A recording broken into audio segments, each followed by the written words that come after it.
हरे कृष्णा। राधे राधे दोस्तों। माघ स्नान 14 जनवरी से शुरू हो रहा है और 12 फरवरी तक रहेगा। माघ के महीने में सारी कहानियाँ सुननी चाहिए। कहानियाँ इस वीडियो में हम आपके लिए लेकर आए हैं। माघ स्नान की 8 कहानियाँ हैं।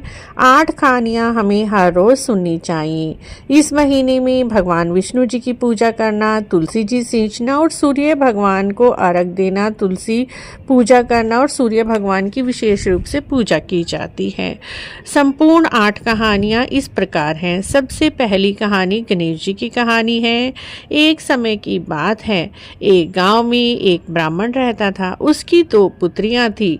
बड़ी पुत्री का नाम संतोषी था। संतोषी एक बार सुबह सवेरे जल भरने कुएं पर गई। उसने वहां देखा बहुत सारी स्त्रियां पहले ही कुएं पे मौजूद हैं। उसने सबसे पूछा, आज तुम इतनी सुबह सवेरे ही कुएं पर क्यों आ गई हो? तब उनमें से स्त्रियों ने कहा, आज से माघ का महीना शुरू हो रहा है और हम यहाँ पर माघ स्नान करने के बाद माघ की सारी कहानियाँ सुन रही हैं। तू भी जल्दी से स्नान करके आ जा और हमारे साथ आकर माघ स्नान की 8 कहानियाँ एक स्थान पर बैठकर सुन ले। तो सबसे पहले संतोषी ने स्नान किया और उन औरतों के साथ बैठकर कहानी सुनने लगी। सबसे पहले गणेश जी की कहानी सुनाई गई। गणेश जी की कहानी इस प्रकार है। एक बुढ़िया माई थी। वह हर रोज मिट्टी के गणेश जी बनाती, लेकिन हर रोज ही गणेश जी गल जाते। एक दिन उसने देखा सामने कुछ मिस्त्री दीवार चिन रहे थे। वह मिस्त्रियों के पास गई और बोली, बेटा आज मेरे तुम पत्थर के गणेश जी बना दो ताकि मैं हर रोज गणेश जी की पूजा कर सकूं। मिस्त्री बोले, जब तक हम तुम्हारे गणेश जी बनाएंगे उतनी देर में तो हम एक दीवार छीन लेंगे। और उन्होंने गणेश जी बनाने से मना कर दिया। बुढ़िया माई वहां से चली गई, लेकिन मिस्त्री जब भी दीवार बनाते तो दीवार टेढ़ी हो जाती। सुबह से शाम हो गई, उनकी दीवार पूरी नहीं हुई। सेठ जी आए, बोले, क्या बात मिस्त्री जी आज कोई काम नहीं किया? तब मिस्त्रियों ने बताया, एक बुढ़िया माई आई थी, उन्होंने पत्थर के गणेश जी बनाने के लिए कहा था और हमने मना कर दिया। तब से ही हमारी दीवार सीधी नहीं बन रही। तब सेठ जी बुढ़िया माई के पास गए और बोले, बुढ़िया माई, हम तुम्हें सोने के गणेश जी बनाकर देंगे। तुम ऐसा आशीर्वाद दो ताकि हमारी दीवार सीधी हो जाए। तब बुढ़िया माई ने आशीर्वाद दिया, उसकी दीवार सीधी हो गई। सेठ जी ने सोने के गणेश जी बुढ़िया माई को बनाकर दिए। गणेश जी महाराज की कृपा से बुढ़िया माई का भी घर अन्न धन से भर गया और सेठ को भी सुख प्राप्त हुआ। जो भी इस कथा को कहते हैं, सुनते हैं, हुंकारा भरते हैं, गणेश जी महाराज उन पर ऐसे ही कृपा करते हैं। बोलिए गणेश जी महाराज की जय। तुलसा जी की कहानी। सब औरतें तुलसी माता को सींचने जाती थी। सब औरतें तो तुलसी माता को सींच कर आती, परंतु एक बुढ़िया नहीं आती, वहीं बैठी रहती और कहती, हे तुलसी माता सत की दाता, मैं तेरा बिलड़ा सींचती हूँ, मुझे बहू दे, पीले रंग की धोती दे, मीठा मीठा ग्रास दे, वैकुंठ में वास दे, चटक की चाल दे, अच्छी मौत दे, चंदन का काट दे, अच्छा राज दे, दाल भात खाने को दे, 11 की मौत दे, कृष्ण जी का कंधा दे। तब तुलसी माता यह बातें सुनकर सूखने लगी। भगवान जी ने पूछा, हे तुलसी, तुम क्यों सूख रही हो? तब तुलसी ने कहा, मेरे मन की मत पूछो भगवान। भगवान ने कहा, अगर मैं बात नहीं पूछूंगा तो कौन पूछेगा? तब तुलसी माता ने कहा, एक बुढ़िया रोज आती है, वह यह बातें कहती है, मैं सारी बातें तो पूरी कर दूंगी, लेकिन कृष्ण जी का कंधा कहाँ से दूंगी? तब भगवान कृष्ण बोले, जब वह मरेगी मैं अपना कंधा देने आ जाऊंगा, तू बुढ़िया माई को कह देना। जब बुढ़िया मर गई, सारे गांव वाले इकट्ठे होकर बुढ़िया को ले जाने लगे। बुढ़िया इतनी भारी हो गई, किसी से नहीं उठ रही थी। तब सबने कहा, यह तो बहुत पूजा पाठ करती थी, पाप नष्ट होने की माला फेरती थी, फिर भी भारी हो गई। बूढ़े ब्राह्मण के वेश में भगवान कृष्ण जी आए। सबसे पूछे, ये कैसी भीड़ है? सब आदमी बोले, यह बुढ़िया मर गई है, पापिन थी, इसीलिए किसी से नहीं उठती। तो भगवान जी ने कहा, मेरे को एक बात कान में कहने दो तो यह उठ जाएगी। भगवान ने बुढ़िया के कान में आकर कहा, बुढ़िया माई, मन की निकाल ले, पीताम्बर की धोती ले, मीठा मीठा ग्रास ले, वैकुंठ का वास ले, चटक के चाल ले, चंदन का काट ले, झालर की झनकार ले, दाल भात जीमे को ले, कृष्ण जी का कंधा भी ले ले। यह बात सुनकर बुढ़िया माई हल्की हो गई। उसे भगवान श्री कृष्ण जी अपने कंधे पर ले गए। अंत में उसे मुक्ति मिली। हे तुलसी माता, जैसे बुढ़िया की मुक्ति करी वैसे ही हमारी भी करना। जैसे भगवान जी का कंधा उसको दिया वैसे हमें भी देना। इस कहानी को कहते सुनते हुंकारा भरते सब पर भगवान अपनी कृपा बरसाए रखें। बोली तुलसा माता की। सूर्य नारायण भगवान की कहानी। एक समय की बात है, एक ब्राह्मण थे। ब्राह्मण हर रोज सुबह उठते, सूर्य नारायण भगवान की उपासना करते, सूर्य भगवान को एक लोटा जल अर्पित करते, एक माला हाथ में लेकर पूरा दिन सूर्य भगवान के नाम का जाप किया करते थे। कमाना तो जैसे उन्हें आता ही नहीं था। दिन भर सूर्य की उपासना करते और कोई काम धाम न करते, जिससे घर में गरीबी का निवास था। ब्राह्मणी हमेशा परेशान रहती, घर में खाने के भी लाले थे। एक दिन ब्राह्मणी बड़ी ही दुखी हुई और ब्राह्मण को बोली, आप कुछ काम तो करते नहीं हैं, अब घर का खर्चा कैसे चलेगा, कैसे मैं घर में बच्चों का पालन पोषण करूं। लेकिन ब्राह्मण देवता, जिन्हें कमाना आता ही नहीं था, उन्हें तो केवल सूर्य भगवान की उपासना ही आती थी।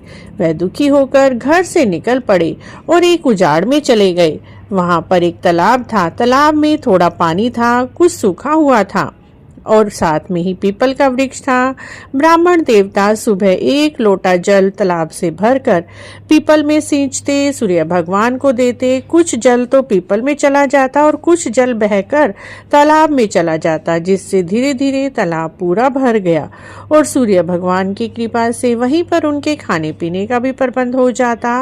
वह सारा दिन सूर्य की उपासना वहीं पर बैठकर करते और प्रभु का नाम जप करते। एक दिन ब्राह्मणी उन्हें ढूंढती ढूंढती वहां पर आ गई, लेकिन हर रोज पीपल में से कुछ आवाज आती थी, जिससे डर कर ब्राह्मण देवता सूखने लगे। जब ब्राह्मणी आई तो उसने देखा उसके ब्राह्मण तो बहुत ही ज्यादा कमजोर हो गए हैं। तब उसने अपने ब्राह्मण से पूछा, आप इतने कमजोर कैसे हो गए हो? तब ब्राह्मण ने कहा, इस पीपल में से कुछ आवाज आती है, जिससे मैं डर जाता हूँ और डर के मारे मैं सूख गया हूँ। तब ब्राह्मणी ने कहा, आप डरे ना, जो पीपल में से आवाज आ रही है वह तो सूर्य भगवान की आवाज है। अगर कल फिर से आवाज आए तो तुम उससे बेटे पोते, धन दौलत, कारोबार सब कुछ मांग लेना। सुबह फिर से पीपल में से आवाज आई। तब ब्राह्मण ने कहा, भगवान मुझे पोते दो, बेटे दो, बहुएं दो, धन दौलत दो, अच्छा कारोबार दो और अपनी भक्ति दो। सूर्य भगवान ने कहा, देखने में तो यह ब्राह्मण बड़ा ही सीधा लगता है, लेकिन सारा कुछ ही मांग लिया। ब्राह्मण को सूर्य भगवान ने सब कुछ दे दिया। उसके घर में सब कुछ हो गया, लेकिन ब्राह्मण अपने घर ना गया और वहीं पर ही रहता रहा। एक दिन उसे अपने घर की याद आई। वह घर की तरफ निकला तो वहां पर देखा उसकी झोपड़ी तो बड़े महल में परिवर्तित हो गई थी। ऊपर से ब्राह्मणी ने अपने पति को आते देखा तो भागती हुई नीचे आई और बोली, ब्राह्मण देवता चलो घर में चलो, यह सब सूर्य भगवान ने ही दिया है। आपने सूर्य की इतनी उपासना की, उन्हीं के प्रताप से हमें सब कुछ हो गया है। तब ब्राह्मण ने कहा, देखा ब्राह्मणी, सूर्य भगवान कितने दयालु हैं, उनकी पूजा से कितना कुछ मिलता है। बोलिए सूर्य भगवान की जय। जैसे सूर्य भगवान ने उस ब्राह्मण और ब्राह्मणी पर कृपा की, वैसे ही इस कहानी को कहने वाले, सुनने वाले, हुंकारा भरने वाले सब पर अपनी कृपा बनाए रखना। बोलिए सूर्य भगवान की जय। नगर बसेरे की कहानी। एक जाट था, एक भाट था, दोनों गहरे दोस्त थे। जाट चला अपनी बहन के, भाट चला सासरे। रास्ते में कुएं की पाल पर दोनों बैठ गए। जाट बोला, नगर बसेरा कर लें। भाट बोला, मैं तो ससुराल जा रहा हूँ, खूब खातिर होगी, सो तू कर। जाट कुएं की पाल पर बैठकर पानी की घंटी और चावल का दाना लेकर नगर बसेरा करने लगा। बोला, नगर बसेरा जो करे सो मल धोवे पाँव, ताता माड़ा तापसी देगी मेरी माँ।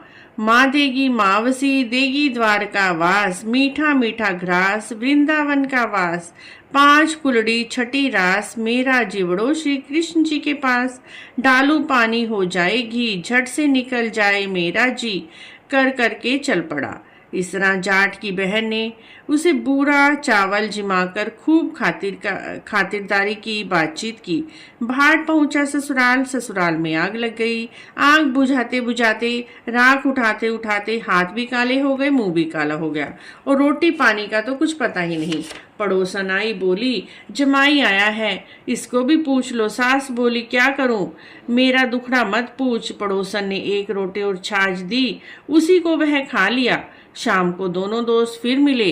दोनों बोले क्या, एक दूसरे की बात बताई। भाट बोला मेरे तो ससुराल में आग लग गई, बुझाते बुझाते हाथ भी काले हो गए, मुंह भी काला हो गया, ना रोटी मिली ना पानी। जाट बोला मेरी तो खूब खातिर हुई है, मैंने कही थी ना नगर बसेरा कर ले। जाट बोला अब कर लेते हैं। भाट बोला अब भी करेंगे, तेरी मावसी है, पता नहीं रोटी देगी कि नहीं, मेरी तो माँ है, दही और चूरमा पड़ी और घी डालकर देगी। भाट ने कहा नहीं कर ले। जाट ने नगर बसेरा करा। नगर बसेरा जो करे सो मल धोवे पाँव, ताता मावड़ी तापसी देगी मेरी माँ, माँ देगी मावसी देगी द्वारका वास, मीठा मीठा ग्रास वृंदावन का वास, 5 कुलड़ी छठी रास, मेरा जिवड़ो भगवान श्री कृष्ण जी के पास, डालूं पानी हो जाए घी, झट से निकल जाए मेरा जी। इतना कहकर वह चल पड़ा। घर पहुंचते ही जाट की मावसी ने बहुत लाड़ चाव किया। भाट घर पहुंचा तो उसकी भैंस खो गई थी। बाप एक लाठी धरे एक उठावे, बोला ससुराल गया तो आग लगा दी, यहाँ आया तो भैंस खो दी, पहले भैंस खोज कर ला तभी रोटी पानी मिलेगा। सारा दिन हो गए, ढूंढते ढूंढते भैंस नहीं मिली। बाजार में फिर दोनों मिले। जाट ने पूछा क्या खबर है। भाट बोला आते आते मेरे बाप की भैंस खो गई, उसी को सारा दिन हो गया ढूंढ रहा हूँ, रोटियों का कोई ठिकाना नहीं है। जाट बोला मैंने तो पहले ही कहा था नगर बसेरा कर ले। भाट बोला तेरे नगर बसेरे के इतने गुण हैं तो अब कर ही ले। दोनों नगर बसेरा करने लगे। नगर बसेरा जो करे सो मल धोवे पाँव, ताता मावड़ी तापसी देगी मेरी माँ, माँ देगी मावसी देगी द्वार की वास, मीठा मीठा ग्रास वृंदावन का वास, 5 कुलड़ी छठी रास, मेरा जिवड़ो भगवान श्री कृष्ण जी के पास, डालूं पानी हो जाए घी, झट से निकल जाए मेरा जी। उसने नगर बसेरा किया तो आगे चले रास्ते में भैंस मिल गई।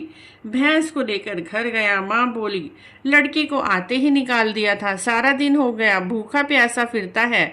उसको खूब अच्छी तरह जिमाया। उन्होंने सारी नगर में ढिंडोरा पिटवा दिया। हर कोई हर सासरे में जाते समय नगर बसेरा करे, उनके सारे जीवन के दुख दूर हो जाएंगे और घर में खुशियां आएंगी। कि विष्णु भगवान जी की कहानी। एक सेठ सेठानी थे। सेठानी विष्णु भगवान जी की पूजा करती, लेकिन सेठ को अच्छा नहीं लगता था।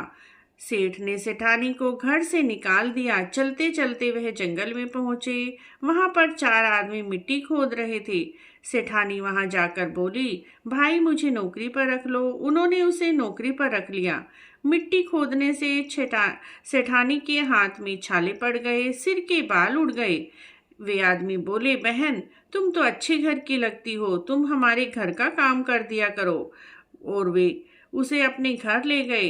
रोज 4 मुट्ठी अनाज लाते थे और चारों बांटकर खा लेते थे। सेठानी बोली कल से 8 मुट्ठी अनाज लेकर आना।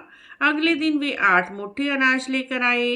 सेठानी पड़ोसन से आग मांग लाई, भोजन बनाया, विष्णु भगवान को भोग लगाया और फिर सबको भोजन परोसा। भाई बोले बहन इतना स्वाद भोजन है, आज तक हमने नहीं खाया। बहन बोली भगवान का झूठा है, स्वाद तो होगा ही।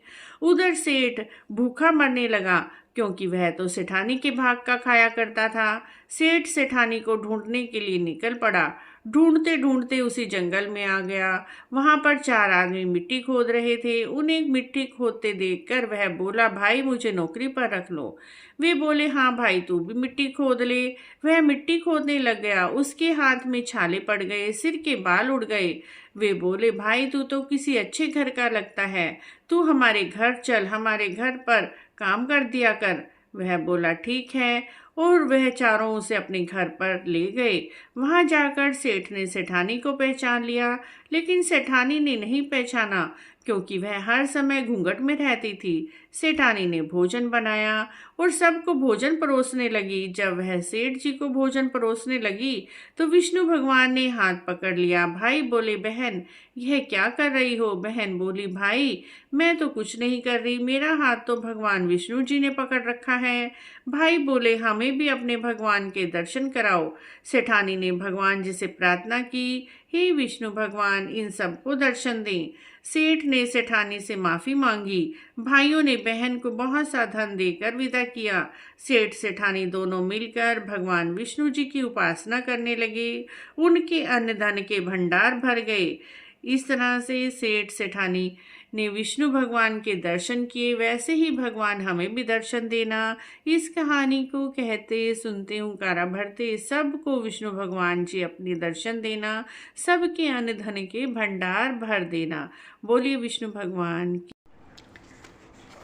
पीपल की पथवारी की कहानी। एक गुजरी थी, उसने अपनी बहू से कहा, तू दूध दही बेचा। बहू दूध दही बेचने गई। कार्तिक का महीना था। वहाँ पर सब औरतें पीपल सींचने आती थी। तब वह भी वहीं बैठ गई और औरतों से पूछने लगी, तुम क्या कर रही हो? तब सब औरतों ने कहा, हम तो पीपल की पथवारी सींच रहे हैं। उसने कहा, इससे क्या होता है? औरतों ने जवाब दिया, इससे अन्न धन मिलता है, वर्षों का बिछड़ा हुआ पिया मिलता है। उस गुजरी ने कहा, तुम तो पानी से सींच रही हो, मैं तो दूध दही से सींचूंगी। उसकी सास रोज कहती, तू दूध दही बेचकर पैसे लेकर आ। बहू ने कहा, जब कार्तिक का महीना पूरा हो जाएगा तब ला दूंगी। और कार्तिक का महीना पूरा हो गया। पुन्नों के दिन गुजरी पीपल पथवारी के पास धरना देकर बैठ गई। पीपल ने पूछा, तू यहाँ क्यों पड़ी है? उसने कहा, मेरी सास दूध दही के पैसे मांगेगी। पीपल ने कहा, मेरे पास तो पैसे नहीं हैं, ये भाटे डंडे पान पत्ते पड़े हैं, ये सब ले जा, गुल्लक में रख देना। जब सास पूछेगी पैसे लाई है तो गुजरी ने कहा, मैंने गुल्लक में रखे हैं। तब सास ने गुल्लक खोल कर देखा तो देखती ही रह गई। उसमें तो हीरे मोती जगमगा रहे थे। पत्तों का धन बन गया। सास बोली, बहू तू इतना धन कहाँ से लाई? बहू ने आकर देखा तो बहुत धन पड़ा था। तब गुजरी ने कहा, सासू जी मैंने तो 1 महीना दूध दही पीपल की पथवारी में सींचा था। मैंने उससे धन मांगा तो उसने मुझे डंडे पत्ते भात दिए, मैंने गुल्लक में रख दिए और वो हीरे मोती बन गए। तब सास ने कहा, अब की बार मैं भी पथवारी सींचूंगी। सासू दूध दही तो बेच आती और हांडी धोकर पीपल की पथवारी में रखाती। बहू से कहती, तू मुझसे पैसे मांग। बहू ने कहा, कभी बहू भी सास से पैसे मांगती है? तब सास बोली, तू मुझसे पैसे मांग। तो बहू ने सास से दूध दही के पैसे मांगे। सासू जी पीपल पथवारी पर जाकर धरना देकर बैठ गई। पीपल ने उसे भी डंडे पत्ते पान भाटे दिए और कहा, इसे गुल्लक में रख देना। जब बहू ने गुल्लक खोल कर देखा उसमें कीड़े और बिलाव चल रहे थे। गुजरी ने सास से कहा, ये क्या है? तो सास देखकर बोली, पीपल पथवारी ने तुझे तो धन दिया और मुझे कीड़े मकोड़े दिए। तब सब बोले, बहू तो सत से सींचती थी, सासू धन की भूखी सींचती थी। इसीलिए हे पथवारी माता, जैसे बहू को दिया वैसे सबको देना, जैसे सासू को दिया वैसे किसी को भी मत देना। बोलिए पीपल की पथवारी की जय। जाने वाली धर्मराज जी की कहानी। एक बुढ़िया माई थी, व्रत नियम रखती। एक दिन उसे भगवान के घर से यमदूत लेने आए। बुढ़िया माई यमदूतों के साथ चली गई। आगे गहरी नदी बह रही थी। बुढ़िया माई डूबने लगी। तब यमराज जी ने पूछा, मैया गाय दान की है? वह बुढ़िया माई बोली, मन ही मन। उसने गाय माता का ध्यान कर लिया। गाय माता उपस्थित हो गई। गाय की पूंछ पकड़कर बुढ़िया माई नदी पार कर गई। आगे गई तो काले कुत्ते खाने दौड़े। तब यमराज जी ने पूछा, कुत्तों को रोटी दी थी क्या? बुढ़िया माई ने मन में कुत्तों का ध्यान किया। कुत्ते चले गए। आगे चली तो काले कौवे बुढ़िया माई को चोंच मारने लगे। तब यमराज ने कहा, ब्राह्मणी की बेटी को सिर में तेल लगाने को दिया था कि नहीं? बुढ़िया माई ने ब्राह्मण की बेटी को याद किया। कौवों ने चोंच मारना छोड़ दिया। आगे गई तो पैरों में कांटे चुभने लगी। तब यमराज जी ने कहा, चप्पल दान की थी क्या नहीं? बुढ़िया माई ने याद किया तो चप्पल पैरों में आ गई। आगे चली तो चित्रगुप्त जी ने यमराज जी से कहा, आप किसको ले आए हो? तब यमराज जी ने कहा, बुढ़िया माई के दान पुण्य तो बहुत किए हैं, परंतु धर्मराज जी का कुछ नहीं किया, इसीलिए आगे के द्वार बंद हैं। तब बुढ़िया माई बोली, मुझे 7 दिन के लिए धरती पर जाने की आज्ञा दो। 7 दिनों तक कहानी सुनकर उद्यापन करके मैं वापस आऊंगी। बुढ़िया माई धरती पर वापस आ गई।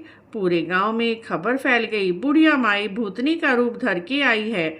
जब वह अपने घर गई, बेटे बहू ने भूतनी समझकर घर के द्वार बंद कर दिए। तब उसने अपने बेटे बहू को कहा, मैं भूतनी नहीं हूँ, मैं तो धर्मराज जी की कहने के अनुसार ही वापस आई हूँ। मैं धर्मराज जी का नियम अनुसार व्रत करूंगी, कहानी सुनूंगी और उद्यापन करने के बाद परलोक चली जाऊंगी। यह सुनकर बेटे ने उद्यापन की सारी सामग्री इकट्ठी कर दी, लेकिन कहानी का हुंकारा नहीं भरा। तब बुढ़िया माई पड़ोसन के पास गई और कहने लगी, मेरी कहानी सुन लो। पड़ोसन ने कहानी सुनी, हुंकारा भी भर दिया। बुढ़िया माई ने 7 दिनों के बाद कहानी सुनकर उद्यापन कर दिया, सभी दान पुण्य किया। तब धर्मराज जी ने बुढ़िया माई के लिए धरती पर विमान भेजा। विमान देखकर सभी गांववासी स्वर्ग जाने के लिए तैयार हो उठे। बुढ़िया माई बोली, मेरी कहानी तो सिर्फ पड़ोसन ने ही सुनी है, इसने ही हुंकारा भरा है। तो सभी गांव वालों ने बुढ़िया माई के पैर पकड़ लिए, धर्मराज जी की कहानी सुनने का आग्रह किया। कहानी सुनने के बाद सभी विमान में बैठकर स्वर्ग पहुंचे। तो धर्मराज जी ने कहा, मैंने तो बुढ़िया माई को ही विमान में लाने के लिए भेजा था, यहाँ तो सारे गांववासी इकट्ठे हो गए हैं। तब बुढ़िया माई ने कहा, मेरी कहानी इन सब ने भी सुनी है, इसीलिए आधा पुण्य इनको भी दो। तब धर्मराज जी ने सभी गांववासियों को स्वर्ग का वास दिया। सो हे धर्मराज जी महाराज, जैसे बुढ़िया माई को स्वर्ग का वास दिया, जैसे कहानी सुनने वाले हुंकारा भरने वालों को स्वर्ग का वास दिया, वैसे ही हमें भी देना। इस कहानी को सुनने वाले हुंकारा भरने वालों को भी देना। बोलिए धर्मराज जी की जय। माघ स्नान की कहानी। एक समय की बात है, नर्मदा नदी के तट पर सुव्रत नाम के ब्राह्मण रहते थे। वह बहुत ही शास्त्रों के ज्ञाता थे। पूरा जीवन उन्होंने धन कमाने में ही बिता दिया। जब उनका अंत समय नजदीक आया, तब उन्होंने सोचा, मैंने तो पूरा जीवन धन कमाने में ही लगा दिया है, अब अपने अंतिम समय में मैं भगवान के नाम का जाप करूंगा और अपना जीवन सफल करूंगा। उसी रात चोरों ने उसके घर में प्रवेश किया। जीवन भर जो भी धन उसने कमाया था, सब चोर लूट कर ले गए। लेकिन सुव्रत को इससे कोई भी दुख ना हुआ। उसे पता था जीवन नश्वर है, धन भी नश्वर है, और उसने मन ही मन संकल्प किया कि मैं आज से माघ स्नान शुरू करता हूँ। अगले दिन से माघ का स्नान था। उसने नर्मदा की तट पर जाकर माघ का स्नान किया। 10 दिन तक माघ का स्नान उन्होंने किया। 11वें दिन ठंड की वजह से और वृद्धावस्था की वजह से उनके प्राण पखेरु उड़ गए। जब वह चित्रगुप्त जी के पास गए, तब बही खाते में पाया गया कि माघ के स्नान की वजह से उनके पिछले सारे पाप नष्ट हो गए हैं और उन्हें पुण्यों की प्राप्ति हुई है। माघ के 10 दिन के स्नान से ही उन्होंने काफी पुण्य अर्जित कर लिया, जिससे कि उन्हें स्वर्गलोक की प्राप्ति हुई। जो भी माघ का स्नान करते हैं, उन्हें इस लोक में और परलोक दोनों में सुख मिलता है। तो मित्रों, माघ स्नान की ये सारी कहानियाँ यदि आपको भी अच्छी लगी हैं और आप भी माघ स्नान कर रहे हैं, तो इन कहानियों को अवश्य ही एक बार सुने। स्नान भी नहीं कर पा रहे हैं तो भी कहानियाँ सुनना बहुत ही शुभ रहता है। आपको भी यदि माघ स्नान की ये सारी कहानियाँ अच्छी लगी हैं, तो आप हमारे चैनल को जरूर सब्सक्राइब करें और वीडियो को लाइक करें, कमेंट भी जरूर करें। हम आपके सभी प्रश्नों के उत्तर देने की पूरी कोशिश करेंगे। राधे राधे फ्रेंड्स।